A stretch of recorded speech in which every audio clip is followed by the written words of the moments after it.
Hey guys, Professor Bill, Comic Book University, and Mech Cadet Yu, issue number 2. This is Greg Peck at his finest, man. Listen, Stanford U, this little kid, mom's a janitor, he's basically a janitor, but he's also kind of a fix-it guy, and he gets zero respect. Look, this dude just got picked. Once every 4 years, 3 mechs come down, giant robos come down and choose 3 different people to represent.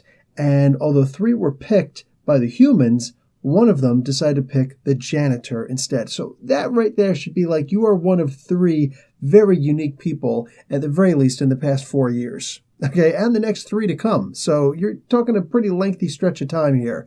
So yeah, yet he still can't seem to get any respect. Everywhere he goes, he's practically kicked around. Like the mechanics don't want to be bothered with him.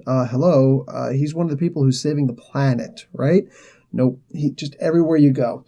So he goes out there, and the only person who's actually really supporting him is actually the main dude, the original dude who 60 years ago got chosen. All right, so this kid's going on. He's doing the best he can, working with the other 2 people in his class. There's a third person in the class also, besides him, obviously, and it's the cadet who was supposed to be picked, according to the humans. But there was something not quite right in her. All right, so her father, who's a very senior guy in the military, who even outranks the major captain dude who's supposed to be in charge of the robos and teaching them, and he was the original guy who was chosen. This guy outranks him, and he's actually got the support of the High Council. And he says, listen, we've been developing our own version of mechs, who seem to also be sentient, you know? But the humans themselves have created them. And this guy's like big and mean and scary looking as hell. And he's called Hero.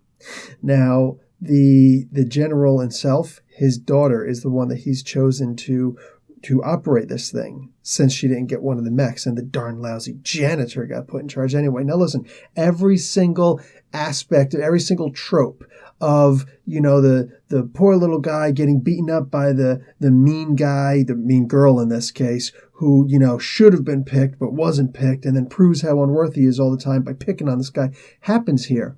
But at the very end, something completely different happens. And that was pretty impressive. And suddenly, we're actually able, almost forced, to feel bad for this girl and her mech.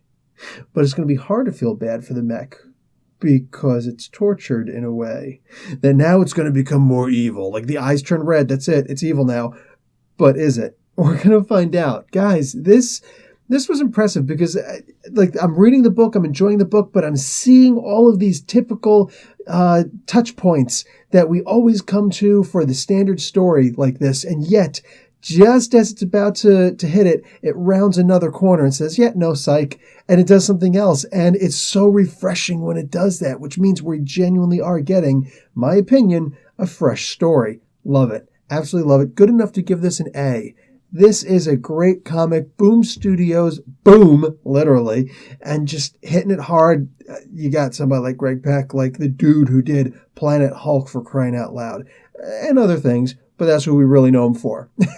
Anyway, I love that he's freelancing over here, because he's bringing up more comic book studios and some good stuff. Guys, Professor Bill, Comic Book University. Class dismissed.